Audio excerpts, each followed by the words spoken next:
2017's total eclipse may have caused a spike in road fatalities.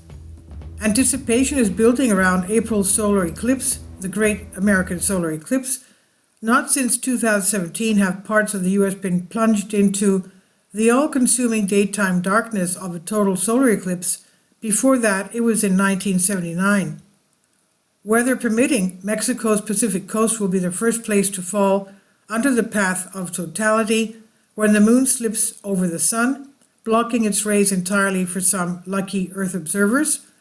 From there, Texas up to Maine and out into the Atlantic Ocean of Newfoundland, Canada will slide into an eerie darkness that makes people feel the movement of Earth, just a small rocky planet sweeping through space in an intricate dance with other celestial objects like never before.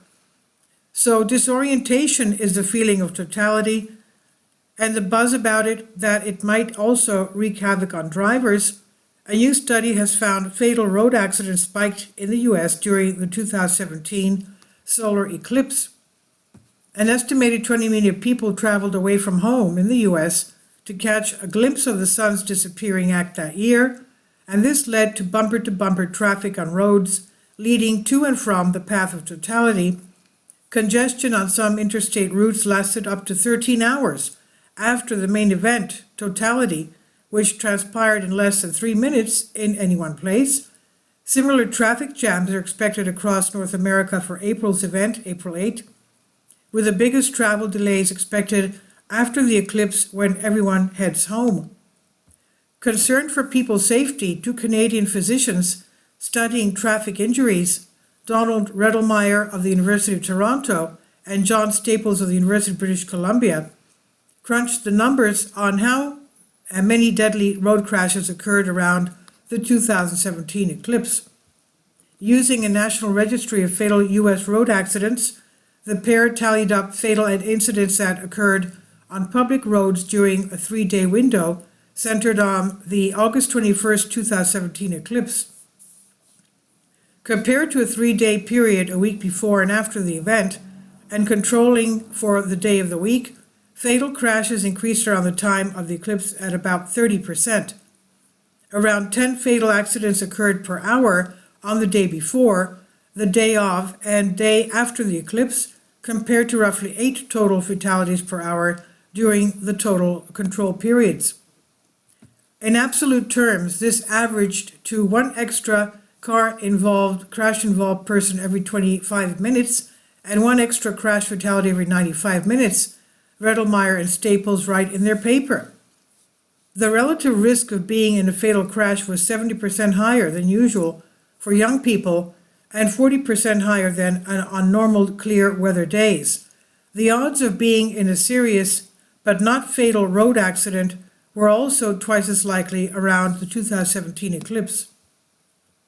And while the eerie arrival of daytime darkness does strange things to animals attuned to day-night cycles, bees stop buzzing, bats appear, and spiders pack up their webs, the reasons for these traffic accidents are likely much more mundane, the researchers suspect.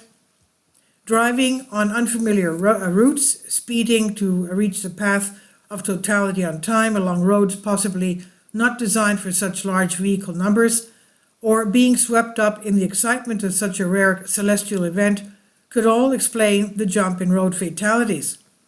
Driving while intoxicated or viewing the eclipse from hastily parked unsafe roadside positions might also have been factors in those deadly accidents. As excitement builds, the findings are a sobering reminder to take it slow on the roads and drive safely for those making the pilgrimage for April's event. Just don't forget to pack your special eclipse glasses before you hit the road to protect your eyes. The study has been published in the JAMA International Medicine Journal, and this is on Science Alert by Claire Watson. Please leave your comments, and thank you for your support. Kindly support my Patreon account. The daily posts are 5 videos daily, and they are totally different from what I have on my YouTube channel. Thank you so much for your support and that you find all my content so interesting. You'll find the Patreon account details in the description box below.